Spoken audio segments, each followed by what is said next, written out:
দুদিন আগেও যারা ছিলেন আওয়ামী লীগের পেছনের সারির স্লোগান দেয়া কর্মী, যাদেরকে কথিত সহমত ভাই কর্মী হিসেবেই চিনত সবাই, আওয়ামী সরকার পতনের পর এখন ভোল পাল্টে তারাই বনে গেছেন যুব দলের ত্যাগী নেতা।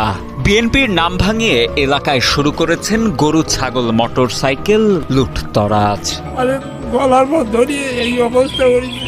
আমার তো এদের ক্ষেত্রে মেরে নি খারাপ হয়ে নাও ছোড়া কি কুরল কয় ওই আইতে হলো। আমাদের আর কি এইভাবে ঘুষি দিয়ে আমার পোতাটা করলে আমার ঘুষি দিয়ে ঠেলা দিয়ে অনেক কাদার মধ্যে ফেলে দেয়। বাগেরহাট সদর উপজেলার স্থানীয় বিএনপি কর্মী নওশের হাওলাদারের 3 ছেলে জনি, রনি ও রানা হাওলাদার। তাদের মধ্যে জনি হাওলাদারকে একসময় বিষ্ণুপুর ইউনিয়ন শ্রমিক লীগের সভাপতি সুমন হাওলাদারের সাথে বেশ সক্রিয় থাকতে দেখা গেলেও বর্তমানে নিরীহ মানুষের কাছে তিনি নিজেকে পরিচয় দেন যুব দলের ত্যাগী নেতা।